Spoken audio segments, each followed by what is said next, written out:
Bien, el día de hoy vamos a platicar de uno de los títulos de crédito de naturaleza serial, que son las obligaciones, que también las van a encontrar como bonos bancarios, bonos, bueno, son vertientes, bonos bancarios, bonos fiduciarios, bondes, certificados de tesorería, son una variante que se van teniendo de estos documentos. Las obligaciones nos dice el artículo 8 de nuestra Ley General de Títulos y Operaciones de Crédito, que son títulos de crédito que emiten las sociedades anónimas y que representan la participación individual de sus tenedores en un crédito colectivo constituido a cargo de la sociedad emisora. ¿Qué significa esto en términos llanos? Esquemáticamente hablando, vamos a asemejar que estas obligaciones son como si fueran pagarés.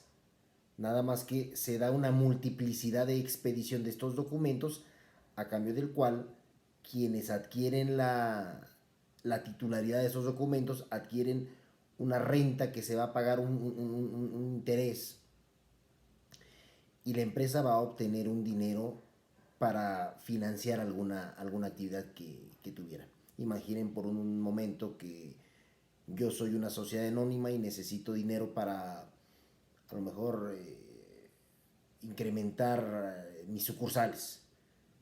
Tengo el dinero, pero no lo tengo en efectivo, lo tengo a lo mejor invertido, lo tengo en acciones. Y una de las alternativas que tengo para obtener dinero, para emitir, para construir o para edificar o para aperturar estas sucursales, es la emisión de obligaciones. Entonces lo que yo voy a hacer es emitir obligaciones. Se las vendo a 500 personas. ¿Qué obtengo yo, empresa? Lo que voy a obtener es el dinero para poder invertir. ¿Qué es lo que va a obtener quienes adquieran estas obligaciones?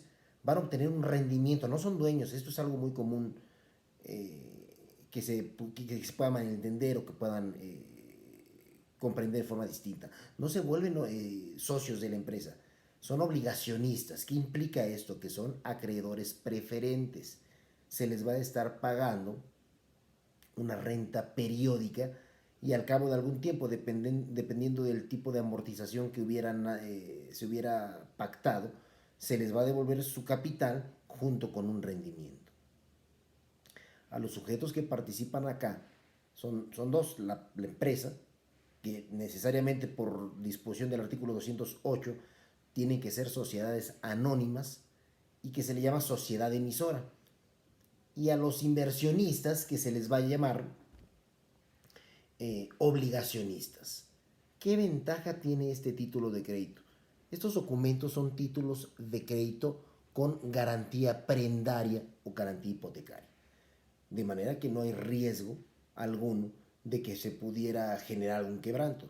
En el peor de los casos, si la empresa no pudiera pagar, finalmente está garantizado con alguna prenda o con una hipoteca. Entonces, son de los títulos de crédito más seguros que hay a nivel de inversiones. Son de las formas más seguras que tienen ustedes para poder invertir algún, alguna cantidad de dinero. No son cantidades altas, nominalmente son títulos de crédito que te valen 100 pesos. Dice la ley que se emiten en múltiplos de 100. Normalmente son de 100 pesos, de 1000 pesos. Evidentemente, para que pudiera ser redituable para el obligacionista, para el inversionista, pues es adquirir muchos, múltiples títulos de crédito, ¿no? Ahora, hablamos de que el artículo 208 habla de que es un crédito colectivo, porque precisamente eh, se obtiene este dinero de la colectividad. Son sumas de dinero tan altas que difícilmente una sola persona va a poder proporcionarlas. Estamos hablando de que son inversiones o emisión de obligaciones por un monto global de 500 millones de pesos, 1000 millones de pesos, que difícilmente una persona pudiera tener bajo resguardo. Entonces, por eso se le llama un crédito colectivo, porque se obtiene precisamente de la colectividad. Ahora, una empresa, para que sea redituable, estamos hablando que su nivel de ingreso tiene que ser más alto, mayor que su nivel de egreso. Es decir, lo que gana es más que lo que gasta. Cuando el proceso se da a la inversa, entonces se tienen que analizar alternativas para obtener dinero. Y vamos a encontrar que hay tres alternativas. Número uno, aumento de capital. Número dos, préstamo privado o bancario. Y número 3, que es la que nos ocupa, que es la emisión de obligaciones. El aumento de capital se da mediante la emisión de más acciones.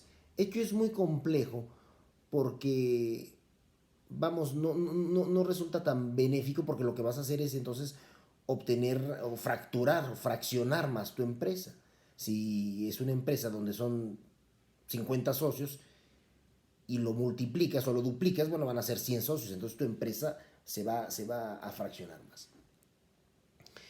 El préstamo bancario privado es bastante complejo por la situación que comentábamos, es mucho dinero el que se tiene para que se pueda dar, para que una sola persona lo pueda prestar. Y la tercera, que es precisamente la que nos ocupa, que es la emisión de obligaciones.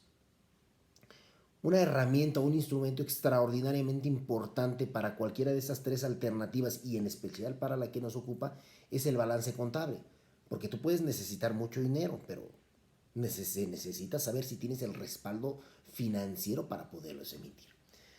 Entonces necesitamos echar mano de este balance contable. El balance contable es un estado financiero que nos va a permitir conocer tres rubros, que son los activos, el pasivo y el capital. ¿Qué representa el activo? El activo implica lo que tiene la empresa o lo que le deben a la empresa.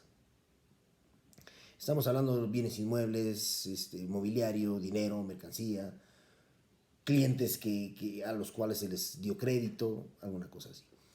El pasivo es lo que debe la empresa por concepto de impuestos, a los bancos, a los proveedores. Y finalmente tenemos el capital, que es una suerte también de activos, son las utilidades devengadas no distribuidas aún a los socios, a los tenedores, a los propietarios de la empresa. Es importante que diferenciemos lo que vienen siendo las acciones de las obligaciones. En las acciones estamos hablando, para empezar, por cuestiones de nombre, ¿no? Los sujetos que participan ahí son accionistas. En las obligaciones se les llama obligacionistas. Las acciones representan un capital, las obligaciones van a representar un crédito. Y otro de los aspectos fundamentales es que las obligaciones son títulos de crédito de renta fija, en tanto que las acciones son títulos de crédito de renta variable. Es decir,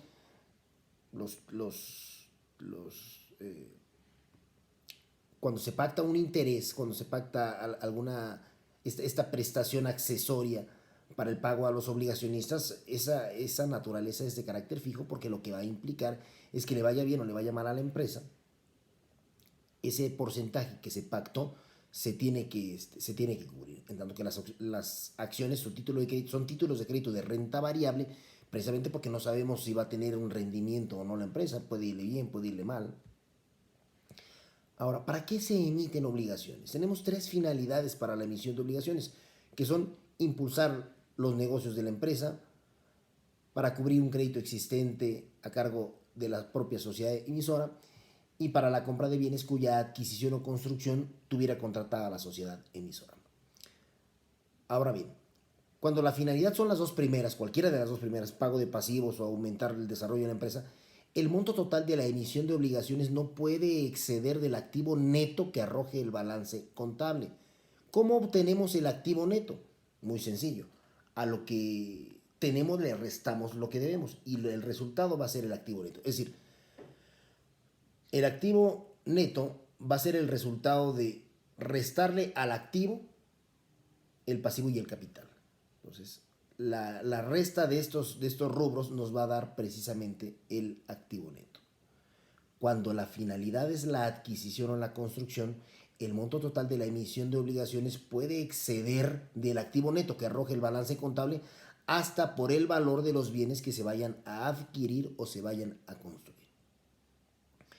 Ahora, ya estamos preparándonos para emitir las obligaciones. Hay que cubrir 4 requisitos previos a esta acta de emisión, que son la primera, la fundamental, la autorización para emitir obligaciones por parte de la Asamblea General de Accionistas. Tienen que ser los dueños de la empresa quienes digan, si quiero emitir obligaciones.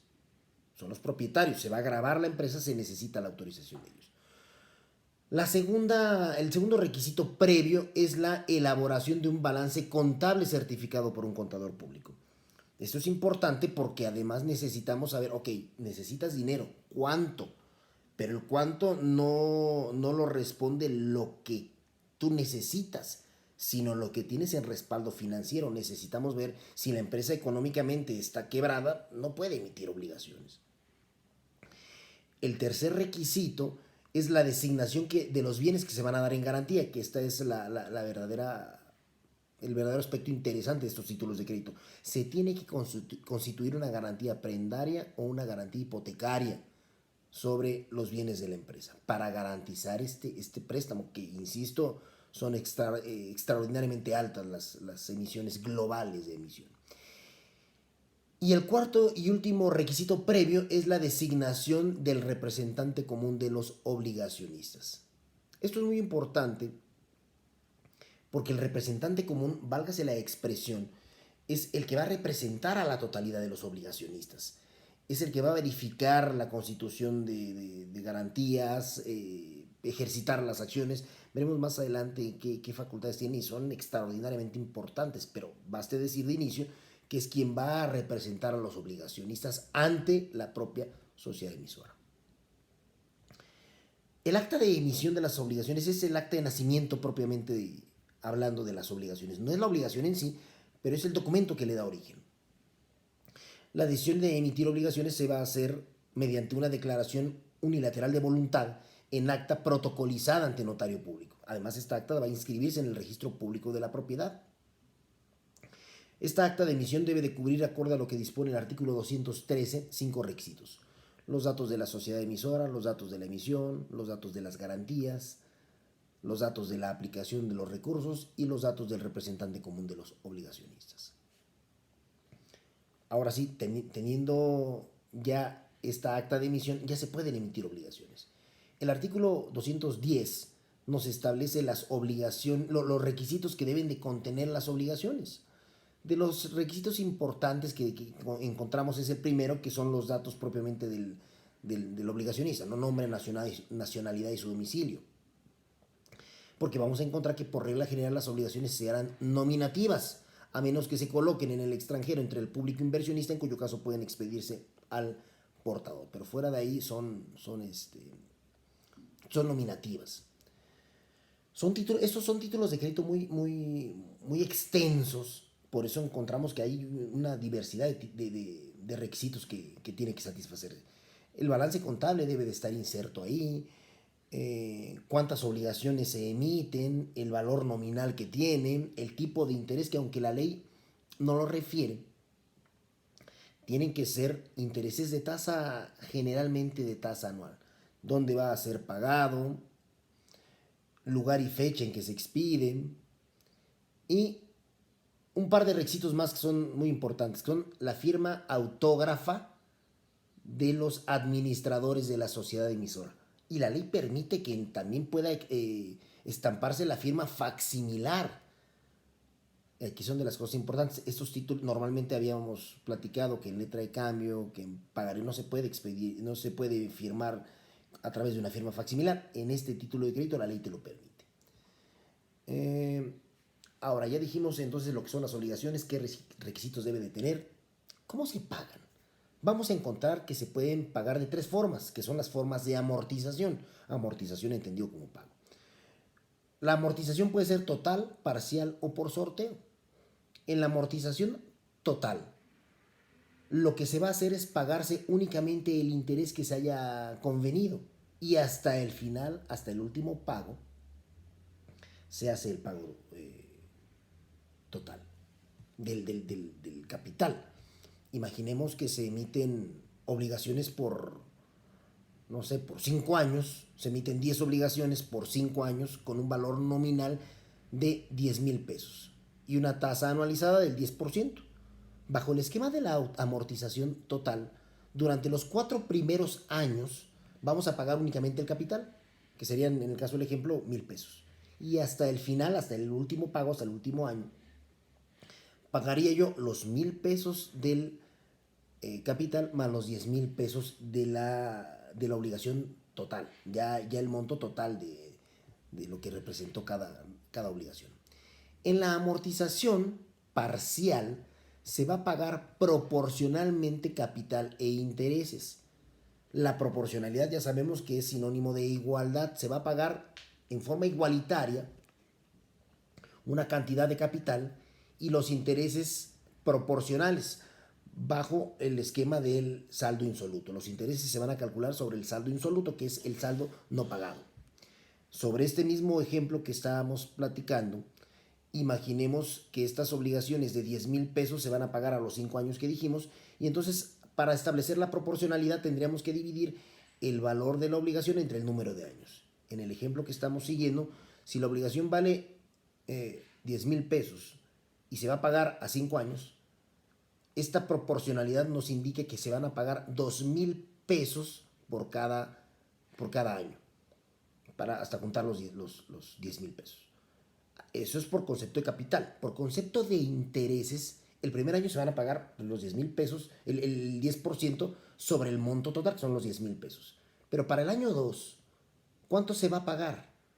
El interés va a decrecer porque el capital ya decreció, ya se pagó. Para el segundo año ya no se deben los 10,000 pesos, sino se deben 8 porque pagamos 2,000 pesos el año pasado.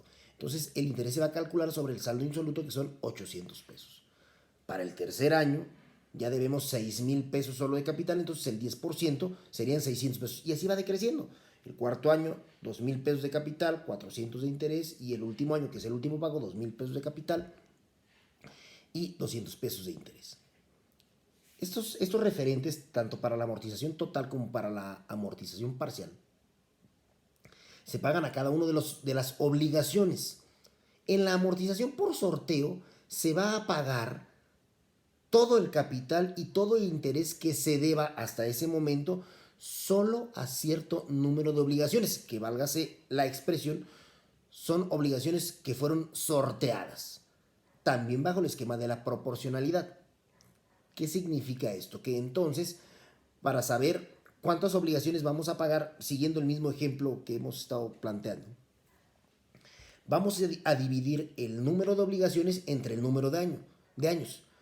Si entonces son 10 obligaciones las que se generaron, pagaderas a 5 años, dividimos y nos van a dar 2 obligaciones por cada año. Eso quiere decir que vamos a pagar 2 obligaciones por cada año, bajo este esquema del sorteo. Entonces el primer año se lleva a cabo el sorteo y salen sorteadas, por ejemplo, la obligación 1 y 2. A cada una de ellas les vamos a pagar todo, que sería los 10,000 pesos de capital más los 1,000 pesos de interés. Quedan automáticamente fuera del esquema porque fueron pagadas. Para el siguiente año sorteamos otra vez qué obligaciones vamos a pagar, y imaginemos que sale sorteada la 3 y la 4. Le vamos a pagar todo, que serían los 10,000 pesos de capital, pero aquí ya debemos 2 años de interés, porque no le pagamos nada del año pasado ni este año. Entonces ya es el 10% de cada año. ¿Cuánto sería? Van a ser 2,000 pesos a razón de 1,000 pesos por año. En el tercer año sale sorteado la 5 y 6 y lo mismo, le pagamos 10,000 pesos de capital más el interés acumulado, que ya llevamos 3 años, que serían 3,000 pesos. Para el cuarto año sorteamos otra vez y salen sorteadas la 7 y la 8, se les pagan los 10,000 pesos del capital más 4,000 pesos de interés, que son los 4 años que se han devengado.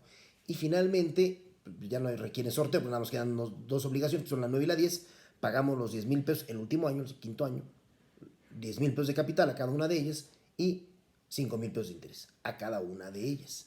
Entonces, estas son las formas de amortización que se dan. Ahora, este tipo de amortizaciones, la de por sorteo, se tiene que hacer ante notario, precisamente para que se dé legalidad al acto que se está llevando a cabo.